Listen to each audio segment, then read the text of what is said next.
Khalil, I'm texting some folks. Let's give it 5 minutes, okay?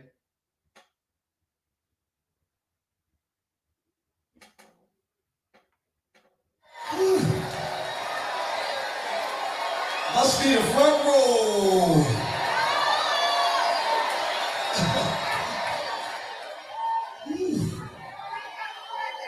How y'all doing tonight, gang?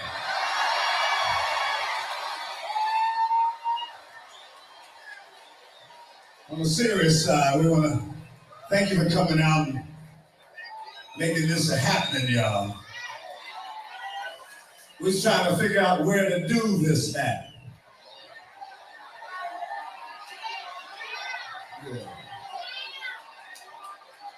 You know what I mean? It was, a lot of great cities, y'all, but this is California, This is LA.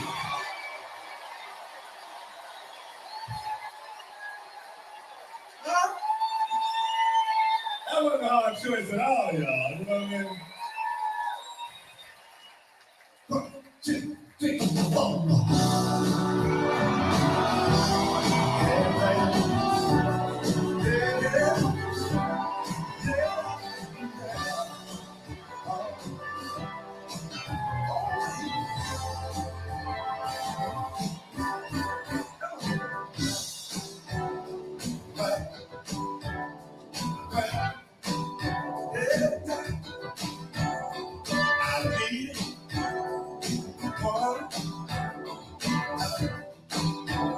Won't you tell me about it, tell me about it, tell me about it, tell me about it, tell me about it, get Christian, baby. Oh,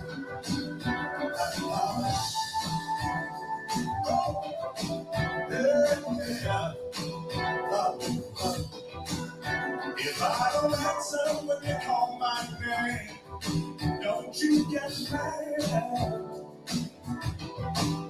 If my justice don't feel the same, baby, don't feel bad. I go on every day thinking about you. Just me. Oh, lately I'm so confused. What's wrong with me?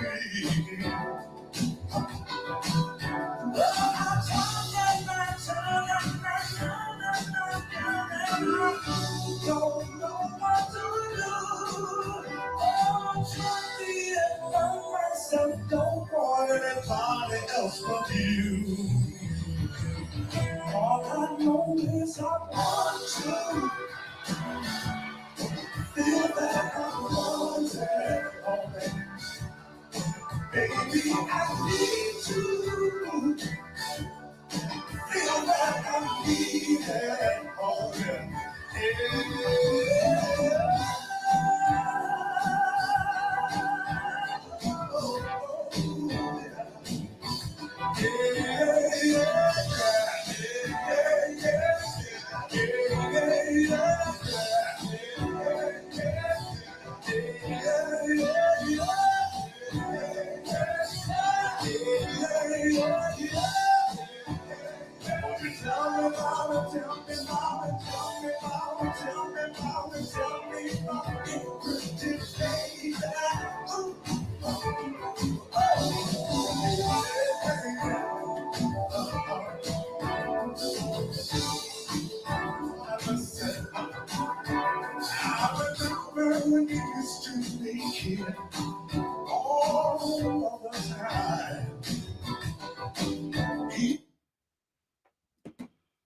All right, Khalil, I'm ready.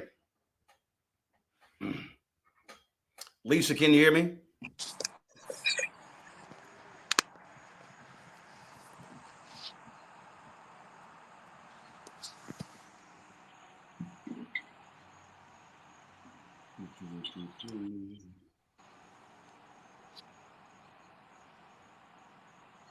All right, folks. Roland Martin here. Glad to have all of you here on this Sunday for our Win with Black Men call. And of course, we are 50 days out, 50 days out from the election day. But understand, that's election day. In Virginia, early voting starts Friday, September 20th. And so we got to realize that voting will be happening in different parts of the country. And so we wanted to do this call, just get some information in your hands to understand what is happening all across the country, again, when it comes to voting. And so I'm going to give you some information in a little bit in terms of registration deadlines, early voting information. But let me go to Khalil Thompson, Executive Director, Win with Black Men. Khalil, go right ahead. Brother Roland, thank you so much for this opportunity. I know we're all doing double duty and jumping around, doing my son duties for my mother and my father. So trying to take care of some stuff with them as we all finish off this amazing week for those that were able to attend and be a part of the policy, the legislation, the legislative learning and conversations that happen in Washington, D.C. this week at the Congressional Black Caucus Annual Legislative Conference. For those that are joining us, thank you again on behalf of Win with Black Men and the amazing organizations that do tremendous work around this country. Win with Black Men came together as a space where brothers could share information freely. And then obviously 2 months ago with the change in this electoral cycle, we wanted to double down on for one of our sisters in the community and show our full and unfledgling support behind her. We know there are many brothers that come to this conversation who don't necessarily agree with all the ideals that myself, Roland, and others do. That's okay. We want you here to come here to learn the facts, learn key information, and take it with you back to your communities and your home. We also learn that there are others, and excuse me, great organizations that are doing work on the ground. This week, I heard about a group that convenes in Detroit, Michigan, in a local YMCA on a weekly basis and talks to young Black men about civic engagement. They listen to them, they hear from them. Yes, we are a national organization, but that does not take away from the amazing work that is happening on the ground in and around all of your communities. So please lean in with us, amplify the work that you're doing on the ground. As my brother Roland said, we are less than 50 days or just about 50 days away from this election, but that's election day. Majority of our communities, Black and brown communities, especially Black communities, go out and vote early. They submit absentee ballots or vote by mail ballots. Voter registration in Georgia ends on October 7th. It ends in Pennsylvania on October 21st. And there are others. We only have a few weeks left to determine what it means for our democracy. That is not hyperbole. That is not me trying to gen up more enthusiasm about this election for any one particular candidate, but it is the truth. If we do not come out and let our voices be heard, cast our ballots on or before November 5th legally, in early voting, vote by mail, absentee, or on election day, we will be doing our generations to come a disservice.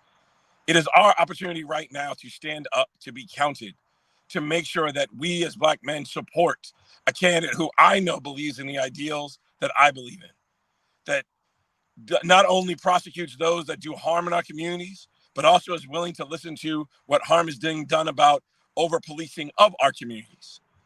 I know she speaks for mothers who, especially Black mothers who are going through maternal health issues, whether it's postpartum depression, whether that's fibrosis or others. She is there to be not only a listening ear, but then pass legislation through either executive order or through her time in the Senate.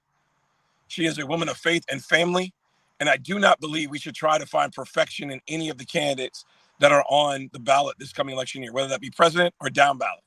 What we should really fight to do is find those candidates who really speak to the issues and ideals that are important to us. So I challenge each and every one of you to go out and vote this election cycle. Make sure you're doing your hard part. As we're doing this election cycle, we're doing our part to make sure we get out and participate and doing all the amazing work that we can do. The time is now. I have an amazing 7-year-old CEO who runs my life on a day-to-day basis. She watched the debate. Hearing her and her friends on the playground talk about what the candidates mean right now is so massively important. So it is incumbent upon us that we do our part as citizens of these United States. Learn who the candidates are, not just at the top of the ticket, but all the way down. Vote for your judges, your district attorney, your district attorney, your sheriffs, your school boards, your county council, municipal races. And then we bring our friends and family out to vote with us. Roland, I turn it back over to you to continue this amazing conversation. I know we're going to be getting more and more speakers to join us tonight, but really excited about what this means for the future. All right, Khalil, I surely appreciate it. Thanks a lot. I want to pull up right now Dr. Wes Bellamy.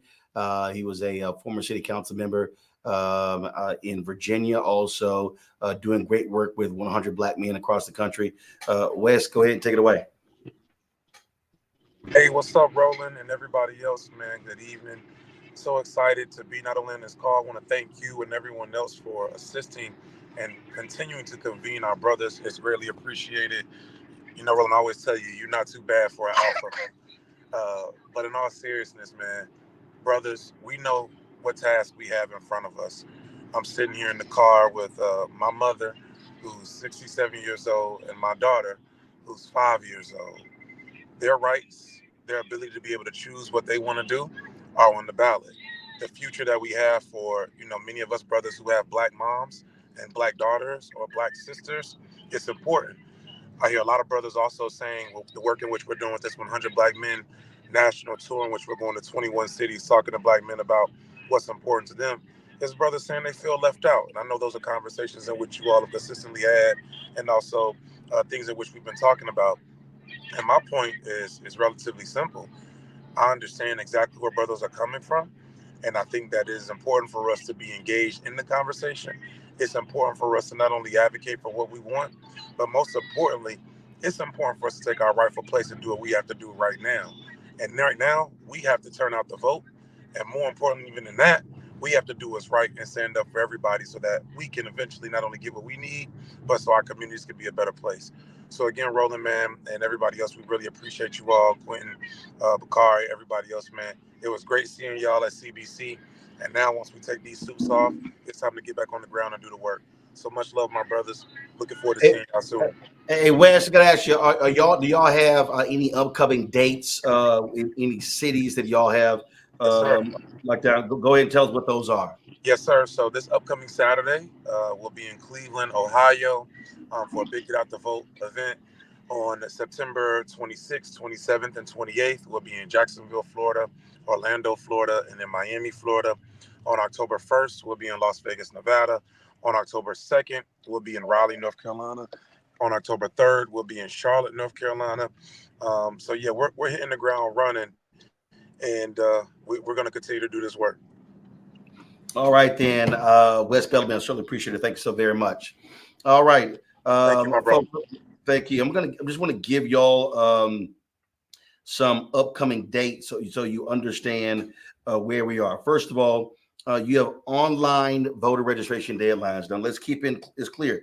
Not everyone can register online. If you live in Arkansas, if you live in Mississippi, if you live in Montana, New Hampshire, North Dakota, South Dakota, Texas, and Wyoming, you cannot register online. So just understand in those states. So I'm just going to go down through all of the states. And so let me do this here. So Alabama, the deadline to register online, October 21st. Alaska, October 6th.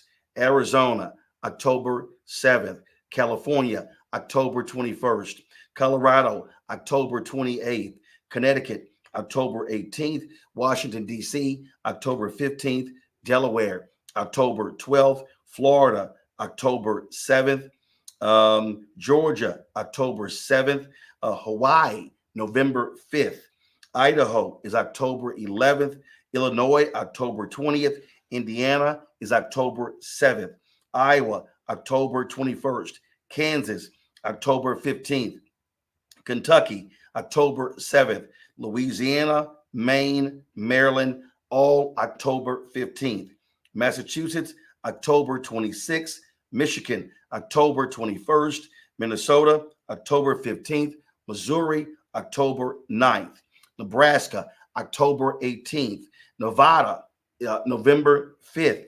New Jersey, October 15th. New Mexico, October 8th. New York, October 26th. North Carolina, October 11th. Ohio, October 7th. Oklahoma, October 11th. Oregon, October 15th. Pennsylvania, October 21st. Rhode Island, October 6th. South Carolina, October 6th. Tennessee, October 7th. Utah, October 25th.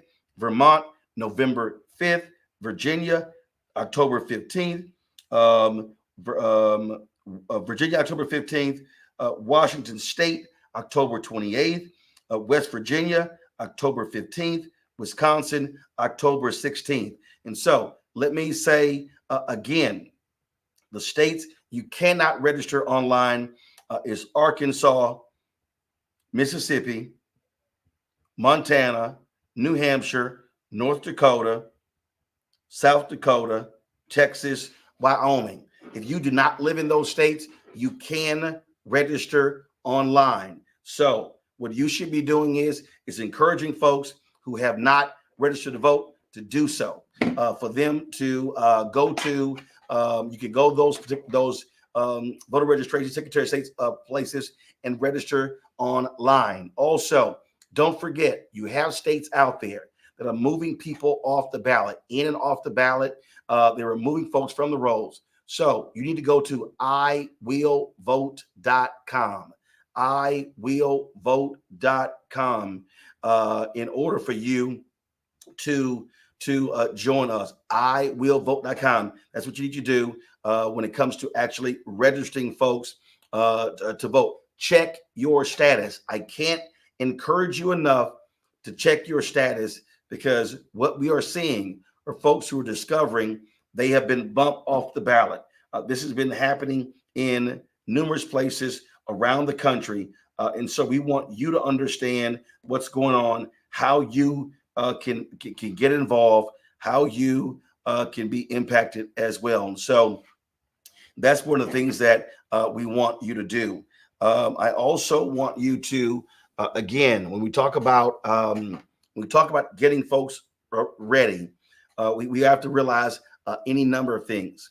You don't have to wait on us to do this. I saw a brother the other day during Congressional Black Caucus Foundation, AOC, and he told me that he personally has a call every week with 40 brothers. And so we have this call right here. There are people who are watching, but y'all got to listening, but y'all got to understand, you can be doing this yourself. You can be doing this among your fraternity brothers. You can be doing this among your church brothers, Prince Hall Mason, neighbors, your friends group, brothers you hoop with. All of these things can actually be done. So you don't actually have to wait for any of this. Listen, the Harris Walls campaign, they're out there. They're doing their part. They are talking to people. They are having these rallies, all of those different things.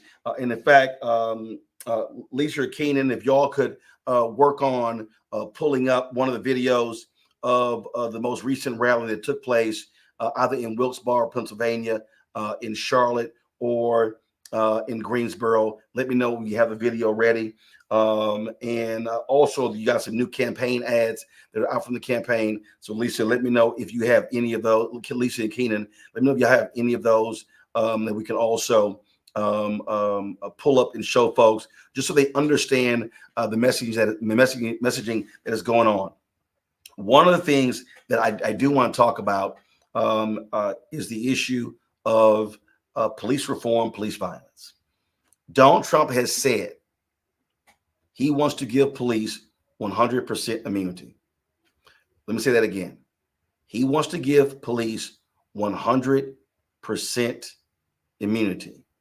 That's what he wants to do. Why is that significant? That is significant because we know how we are impacted by rogue police officers. This week and the other day, last night at CBCF, I got a chance I'd already met Tyree Nichols' father. I met Tyree Nichols' mother. They were wearing buttons that said Tyree. We have to understand what's going on here and what's happening in the trial of the three former cops who brutally murdered Tyree Nichols. It ended the first week on Friday. The second week begins tomorrow. And so that's an issue we have to understand. Project 2025, Donald Trump wants to bring back stop and frisk. That directly impacts us. And so we got to understand what's going on out here. I'm going to do this here. I'm going to play some of Vice President Kamala Harris at a recent rally. Then what I'm going to do is I'm going to also, and you're going to see this here. I'm going to also, folks, show you so you can understand the policies, how they're going to impact us negatively. Walk you through these things because we have to realize that these are real policy issues. NAACP also did a recent poll that showed some 26% of young black men say they will vote for Donald Trump. Now the issue is a lot of them are not registered. So what we have to be doing is actually having conversations with brothers and sisters, walking them through policy, walking them through what these candidates will do and won't do, so people have a better understanding and they are voting with knowledge. So let's do this here. Here is Vice President Kamala Harris when she was in Pennsylvania. Good evening, Pennsylvania. Good evening. Can we please hear it from Mary Grace?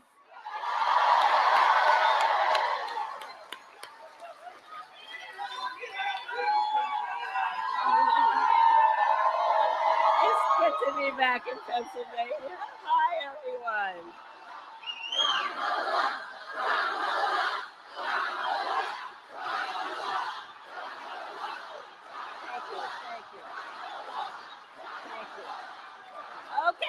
Okay. We got some business to handle. Okay. So let me start by saying to everyone here, thank you for all you are doing and for taking the time to be here this evening. You know, one of the things that I love about everyone who is here and what we are doing, you know, in the midst of this moment where there are people trying to divide us as a nation, trying to make people feel small and feel alone, these are moments that remind all of us that we are all in this together as one loving community.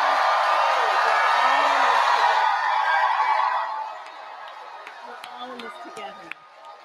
So thank you all for the time you've taken to be here this evening. I want to thank also all the incredible leaders, including Governor Shapiro, who you heard from earlier, Senator Bob Casey, who we will re-elect to the United States Senate, and Mayor Brown, and thank you, Mayor, for the warm welcome. All right, so Pennsylvania, 3 days ago, Donald Trump and I had our debate. You watched it. So here's the thing. So I take it many people here watched it. So you'll remember that night I talked about issues that matter to families across America, like bringing down the cost of living, investing in America's small businesses, protecting reproductive freedom, and keeping our nation safe and secure. But that is not what we heard from Donald Trump.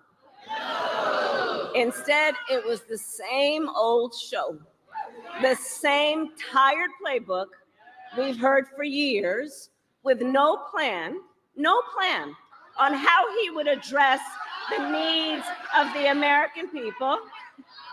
Well, folks, it's time to turn the page. Turn the page.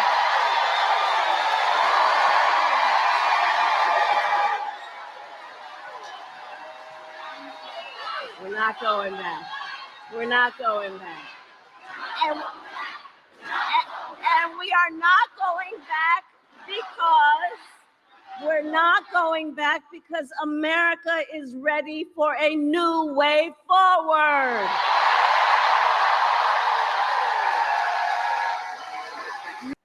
All right, I just want to show you some of that because they're traveling all around the country. They're holding these rallies.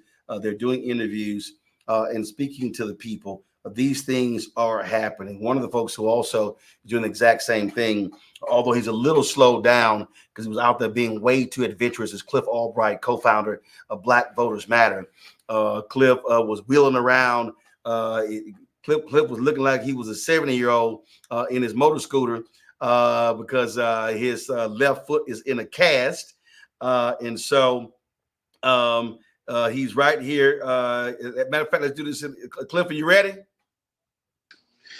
I guess I'm ready. I guess when you stay ready, you ain't got to get ready. You got that right. So, Cliff, give us a sense of what. Listen, we're 50 days away. What are y'all hearing? What are y'all seeing on the ground? And where do people need to assist? So, just give us a sense of what y'all are seeing out there with Black Voters Matter. Yeah, thanks, Roland. Yeah, we've been out here in these streets. Our bus has been rolling.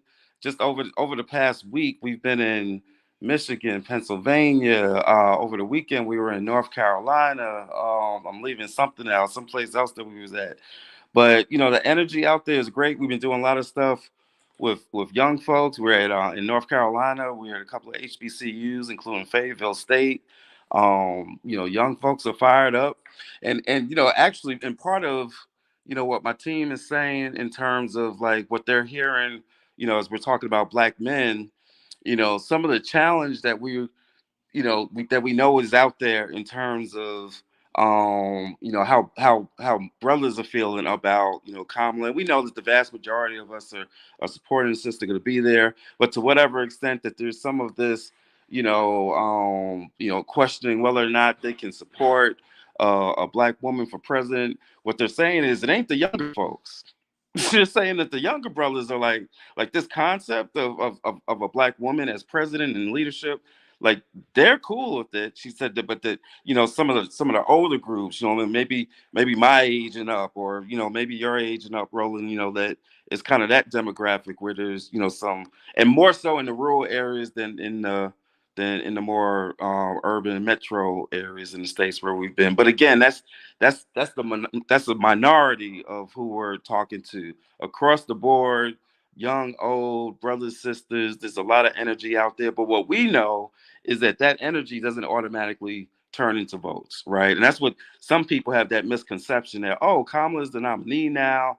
Oh, Black folks are energized. And we know that we are. All the polls show it, right? All the polls are showing 8-point difference between how approval ratings that Black folks had of Kamala versus when Joe Biden was the nominee. So we know that that's real. We see and hear it in the streets. It's real, but it doesn't automatically become votes. We still got to do the work to turn it into votes. And so that's what we're doing. Yes, we're traveling in the Blackest Bus in America and holding events and getting people registered and all that stuff.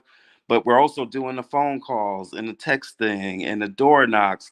And so one of the things that we do every Tuesday, and anybody who's on this call, anybody who's watching is invited, every Tuesday we do what we call Texting Tuesday, which is you come on. If you've never texted, it's peer-to-peer texting. If you've never texted with us before, we have a little training that we do up front. If you have texted with us before, cool. You can skip the training part and just jump right in the rooms and get to the workflows.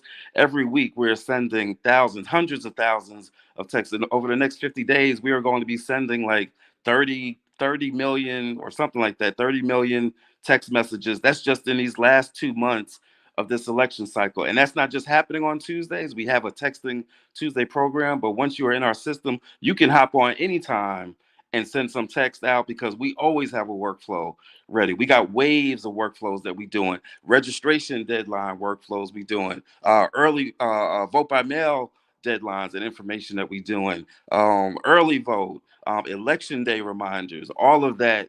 There's always something once you get signed up with us, and don't just come by yourself. Friends don't let friends text by themselves. So come on and bring a group, right? Bring your frat, bring your neighborhood association, or bring whatever it is.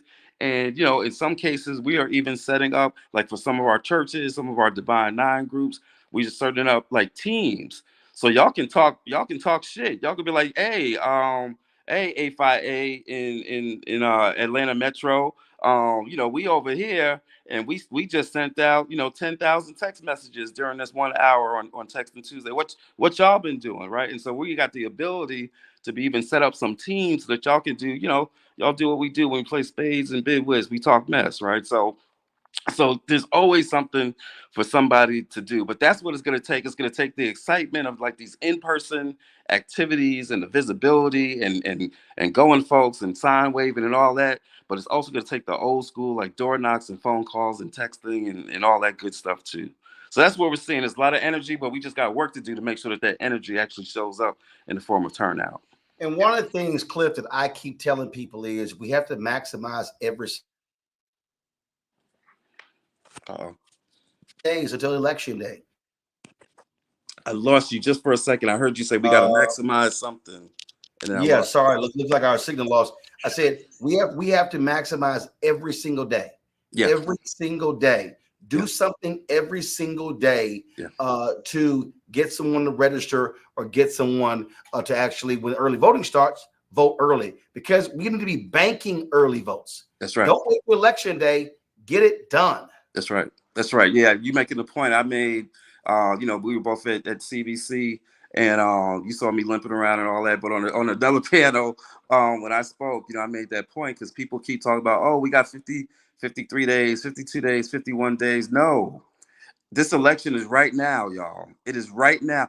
Absentee ballots have been sent out in several states. They were supposed to go out in North Carolina, but their court messed around and did that foolishness in terms of RFK's name on the ballot and all that stuff. Pennsylvania, I think tomorrow. I think early vote in Pennsylvania starts tomorrow, and so we got states that are starting early vote this week, y'all. We got mail ballots that have gone out already that are going to start being returns this week. And so, yes, it's good to have this 50-day, this November 5th deadline in mind, but this election is right now. So like you said, Roland, we don't have any time to waste. Every day we've got to be doing something. Every day we've got to be reaching out to 5 people. Every day we need to be logging in, whether it's Black Voters Matter or NAACP or whoever, whatever the organization is. We need to be logging in, sending some text messages, making some phone calls, telling a friend, sending smoke signals, doing whatever it is that we need to be doing. But every day we've got to take some, and that's what we need folks to do. We need to wake up and shave and brush your teeth and look in the mirror and say, okay, what's my act going to be today? Right? What's my contribution gonna be today? I'm gonna donate today. I'm gonna text 5 people today. I'm gonna go early vote today. I'm gonna drive some people. But every day that we wake up, we have got to be taking an action, because like you said, Roland, we got to bank these votes early. The earlier that we get these votes in, y'all, the less likely or the harder it is for them to do some shenanigans. We can't wait for election day, because we know that they're going to have a lot of shenanigans, a lot of so-called partisan poll watchers coming to intimidate our folks the closer we get to actual election day. So we can't just wait for that. We have got to get these votes in early so that we can start. And the other thing that it does is, right, and just from an organizing logistical perspective, it lets us as organizers better target our stuff. The more that people early vote, the easier it is for us to go down these voter lists and say, okay, I know in this precinct they got 1,000 votes, the possibility, and 600-700 of those have already been cast, and so I can target these other 300 voters. It lets us get more precise with everything that we do, so that then for those that for whatever reason had to wait for election day, we can be very strategic with it, right? So we got to get as much as we can early on, because again, it makes our jobs easier. It makes it harder for the opposition to do their voter suppression shenanigans, and it lets us just have a better picture of where we're at with this election. Absolutely. I do want to do this here. Final comment, then I'm going to go to Baltimore Mayor Brandon Scott real quick. Really tell folk why we've got to engage with our brothers and sisters in rural Georgia, rural North Carolina, outside of the big cities in a lot of our southern states. Yeah, all the southern ones and even the northern ones. Like, we do work in Michigan and Pennsylvania, and so we can't just do Detroit, right? We got to be in Benton Harbor. We got to be in Kalamazoo. We got to be in Flint and Lansing and Saginaw and all those places.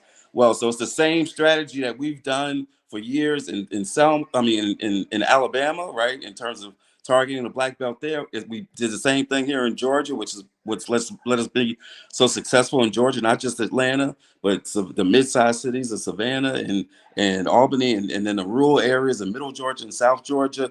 We've got to, y'all, even if we don't win those smaller counties, those rural counties, there's sometimes red, heavy Republican counties. Even if we don't win them, what we know is that when we cut into those margins, right, then it makes it easier for when Atlanta comes out big or Savannah comes out big, and when the cities come out big, it makes it easier for them to really come in and swoop up and create these bigger margins. But we got to reduce the margins in these more rural areas. And what happens is when we're doing the work that we need to be doing, when we are doing the outreach, when we're supporting the local groups that need to be supported in those rural areas, when they better understand that they are not by themselves in those rural areas, that they really are part of a squad, that they really are a part of a strategy, right? That we're all connected. When they feel that, when they feel like we all a team, right? That's when we are able to cut into those margins in those areas. That's when we're able to run up the numbers in some other parts of the states, in the urban parts of the state. And that's how you get a statewide victory. So there's no place, we always say at Black Voters Matter, one of our 5 core beliefs is Black Voters Matter everywhere, because we go to those places that a lot of people try to ignore. But check it out, when you ignore Southwest Georgia, it's like you just ignored a major city, because the collective votes in that region is the same as in Atlanta, even more than a Savannah, right? So when you ignore the black belt of Alabama, that's like ignoring Birmingham, because those 11 or 12 counties have the same totals as a city like Birmingham or Montgomery. And the same thing goes for in North Carolina. You can't ignore Eastern North Carolina, because when you look at those 12 or 14 counties in Eastern North Carolina, it's like you were ignoring Fayetteville or Charlotte, right? So we've got to be involved and connected to those folks in those parts of those states just as much as we are in the major cities. All right, Cliff Albright, co-founder of Black Voters Matter. Man, get healthy and stop skydiving, hang gliding, bungee jumping, whatever the hell you were doing. It was all of that. It was all of that, because I had to do all of that to get to the voters I was trying to get to. That's how it happened. You know, there ain't no black voters up there jumping out of planes and trying to be birds. So, yeah, do that crap after the election. We need both of your feet working. I'm working it. All right, Cliff, I appreciate it, bro. Thanks a lot. All right, man. Folks, let's go to Charm City. The mayor of Baltimore, Brandon Scott, he joins us right now on our Win with Black Men call. What's up, my brother? I'm good, Uncle Roland. How are you, brother? Doing good. I saw you last night. I couldn't get to you last night, but I saw you. All good, all good. It was a few thousand folks in there. So that I was looking on I was looking at some Instagram pages and I was like, dang, I ain't seen none of these people, but I got you. That's how it goes. That's how it goes. Good night. Look, we know that we're in the thick of it right now. I think the brother just laid it out very clearly. We have to make sure that we're talking to our brothers, especially those in your generation, my father's generation, my grandfather's generation, and making sure that we explain to them why we have to support the sister. And look, everyone likes to say that we have to be nice, right? But you notice sometimes black men need to be talked to and black men talk, and that ain't being nice. And we have to really lay this out for them, because I think that we know what has to happen. We know that this race shouldn't be close, but it is going to be close. And we need our folks to turn out and do the right thing. We can hear some of this talk from some of our brothers talking about voting for a woman, voting for a black woman. You got to have a real conversation with them, right? Like telling them, like, look, Big Mama ran your household. Big Mama made sure that you were all good. Our black women have led in everything, in business, in media, in sports, in schools, in education, in business, in science, and this and that. And let us all be reminded that black women have saved this country and saved us as black men, even from ourselves, time and time again. It's long past due that we elect one of them to lead us. And this vice president is the most qualified person to ever run for this position, as I say again and again and again. I know that I'm going to be everywhere, right? I'm going to be talking to my family from North Carolina, Eastern North Carolina. I'm going to be in Halifax. I'm going to be down in Enfield and Littleton. I'm going to be down in outside of Richmond, Amelia County, where my mother is from. I've been to Pennsylvania. I've been to New Hampshire. I'm going to go everywhere I need to go to drive out the vote. And then right here back in Maryland, make sure that we elect a Black woman as our U.S. Senator Angela Alsobrooks and push our former governor, who shouldn't be elected dog catcher, back into retirement. One of the things that, to your point about these brothers who are questioning, whether a woman can be president, your city has had multiple female mayors. Yep. We can go to Houston has had multiple female mayors. We can go to cities all across this country right now. There are women who are mayors. Yep. We can go to states around this country. There are women who are governors. We've never had a Black female governor in the United States. We've had Black female lieutenant governors in this country as well. Other countries, Mexico, the Philippines, India, Pakistan, Israel, Germany, England, Liberia, as a female president of Ethiopia right now. We can go on and on and on. So we're the ones who look crazy in that other countries have elected female leaders. And I think that Roland, I think that we have to also know this is the games that they play on us, right? And some of our brothers are thinking and still in this mindset about the women. It's like, well, look, I just want you to hear me. And this is for all the folks, even some on this call who might be thinking of going the other way and thinking, well, like if I'm nice to them and if I vote their way and I carry their water, then they're going to be nice to me. They're going to allow me to grow and to reach higher heights. No. To them, you're always going to be a you know what, right? That's never going to change. But when you see how women are leading all across this country, I would not be in this position. I wouldn't have been on the city council if it weren't for former Mayor Stephanie Rawlings Blake. Because when the brothers who were elected had the opportunity, when I was trying to get into the door as a young staffer and intern in the City Hall to pull me in, they pushed me out. She pulled me in, and we have to make sure that we understand that women are leading around this country. We have my favorite mayor outside of myself is my good sister, Mayor Tashara Jones in St. Louis, Missouri. There are so many sisters doing this, and the vice president has been the vice president. She's been a U.S. senator. She's been an attorney general. She has been an attorney general for San Francisco, the DA for San Francisco. You're talking about someone who is led at every single level. What more can we expect from her? And we have to understand and know that a Black woman is the most disrespected human being on the planet. And we can't allow that to continue to happen on our watch and have some of us perpetuating this racist, sexist kind of thing that they push on Black women consistently. They can do everything else, but they can't be leaders, right? They can raise all of their kids. They can do all of this. They can be the ones that they want to hold up his beauty and love and do all of these things and be wives.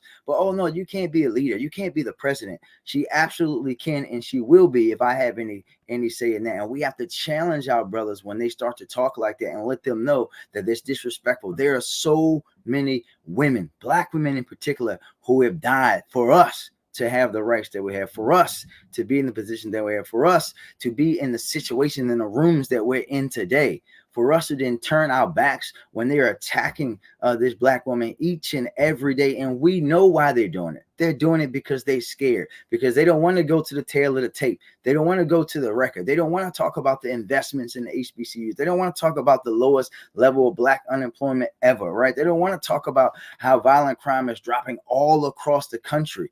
They want to take it back to these racist diatribes and all of these crazy things that they're going to say. And we have to challenge our brothers into not buying into that and let them know that we got to show up for our women. We got to show up for Black women because we know that Black women are going to show up. The question is, are we, the brothers in every single part of this country, going to do the right thing? We have to put that pressure every day on all of them to do what's best, and that's to elect our vice president as the next president of the United States for all of us, because we have to know that what they're trying to do is real. They're trying to take us back into post-Reconstruction, Jim Crow, or even further back into time. And if we sit on the sideline and allow them to do it, they absolutely will. Well, I do want to give some data that's important. Right now, out of the 435 members of the U.S. House of Representatives, there are 125 women. and you got 4 female non-voting delegates. Folks, right now, there are 25 women United States senators. Yep. That's a quarter of the Senate. So again, I don't understand how someone could go, well, can't have a female president when right now 25% of the U.S. House, 25% of the United States Senate have elected women. Yeah, and I think it's just so crazy. And to hear this talk, right? Because I just reminded people, we had this discussion before, but remember, right? Before the vice president was nominated, and folks were asking me about, like, well, what if the president doesn't run? Who should it be? I said, well, this is not even up for discussion. When you say that you vote for somebody to be the vice president, you're saying that they can be president, right? That's what you're saying. And then for us to now to be having this conversation, we have to continue to apply that pressure. Black women, we know Black women lead in every way, right? And when you think about what this sister has been through, what she has led on, and I think that what we have to do, Roland, is that we have to go out. Right, as we heard before, we have to turn over every rock. We have to apply pressure. We have to go to the barbecue spot, the barber shop, down in a hole, down in a trap, whatever it is that these folks that are buying into this nonsense, which is, as you know, all lies, right? Because you can see all of these Black women leading all across. The speaker here in Maryland for the General Assembly is a Black woman, right? We have the blackest legislator in state legislature in the country right here in Maryland. Black attorney general, Black governor, right? Black mayors all across the state. We know soon to have a Black U.S. senator. We know that our Black women lead in every way and should, because we cannot perpetuate the things that they perpetuate on us, because we and brothers have to hear this. You will never be them to them. You will always be one of us, no matter how much you cozy up to them, no how much you tap dance, no how much Kool-Aid you drink from them. They're always going to see you as lesser than. Make sure you're standing up for your people the way that people died for us to be in this position to even elect a Black woman as the president of the United States. Indeed. All right, Mayor Brandon Scott, man, I appreciate you joining us. Thanks so much. Thank you very much. Thank you very much.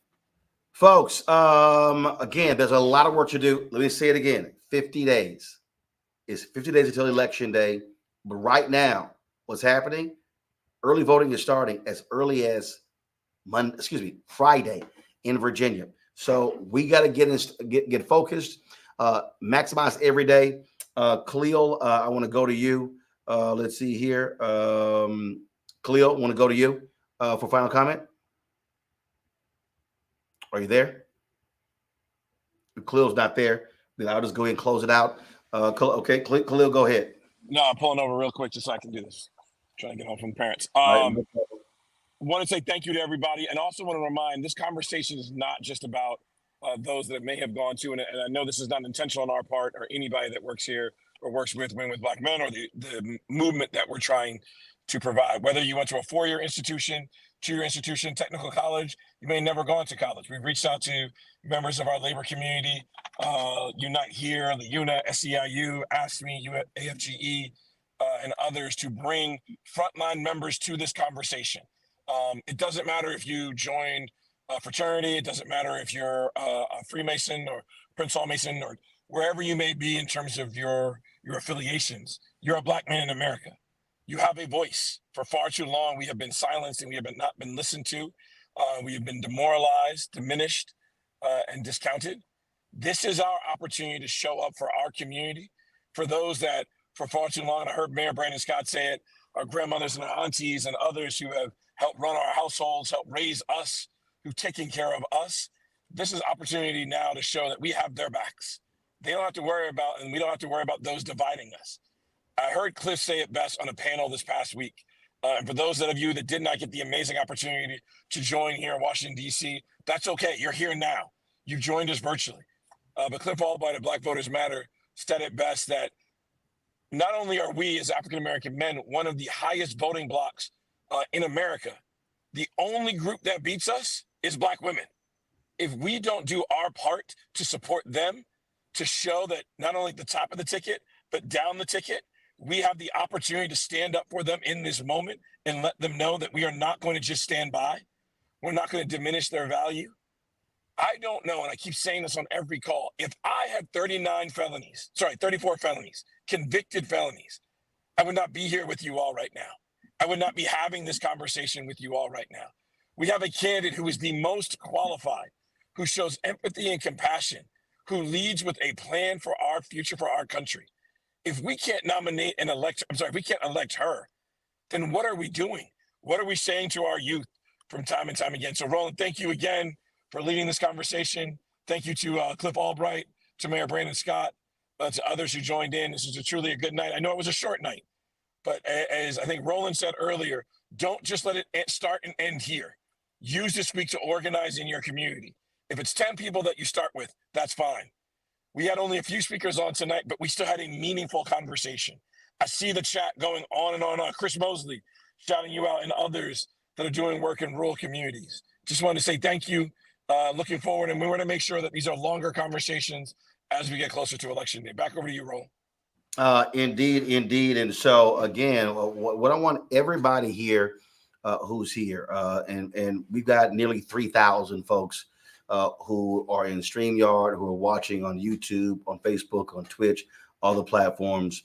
I need everybody to understand that you can share the information as well. So the moment we're done here, you can share this video, you can pass it on, you can push the information out. We also want you posting on social media. We want you posting on platforms. And I want us to do this here.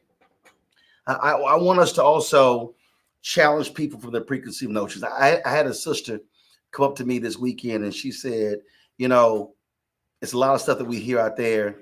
So she literally said, I've had black men tell me that, and this is not just black men, Latino men, other white men as well, but we're talking just about black men. She said, I've had black men say, well, I can't vote for her because she married a white guy. I said, okay. Ask them, you wearing Michael Jordan shoes? He married to a non-black sister. You down with Kobe? Hello. Bill Russell's second wife was white. I'm only saying that because you got to hit folk where they are. So you run around celebrating athletes who have white spouses, but you tripping because the vice president married a white guy. Brothers could have dated her. I just think that's utterly ridiculous. That's not a part of the conversation. I need somebody when they're governing who's governing on the issues. And guess what? Donald Trump married to a white woman. You gonna vote for him? So I need us to understand that what we are dealing with here, we're dealing with people, we're dealing with folks who, and you got some silly person, they're not running for president. That's stupid. She is running for president. No person, they're not making decisions on who they marry, who they sleep with. So, folks, get beyond that. What I care about is what are the policies? What are the policies when it comes to education? Policies when it comes to housing? Policy when it comes to civil rights? When it comes to voting rights? Police reform?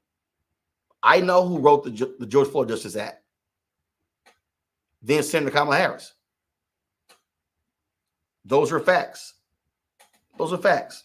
So we simply have to understand what's going on here and how we must confront the future of this country. So we appreciate everybody who jumped on. We appreciate all of the calls. Again, focus on policy. Have the conversation with people. Do not be afraid to talk to people, to challenge people, support. Okay, do me a favor also, folks. I need you to remember, please, I need you to check your voting status, iwillvote.com. I need you to check your voting status at iwillvote.com. I need you to make sure that you are still on the rolls, if there's no drama involved with that, okay? So please do that. We will be back here next Sunday. We will get the information out to you a lot earlier. We'll have more speakers lined up. We with Black Men will be meeting now every Sunday between now and the election. We're not taking a Sunday off, okay? So we want you to spread the word, share the message, so we can get brothers educated, get them activated, and get them voting. Folks, that's it. I will see y'all tomorrow on Roland Martin Unfiltered on the Black Star Network, and I'll see you next Sunday with Win with Black Men. Take care.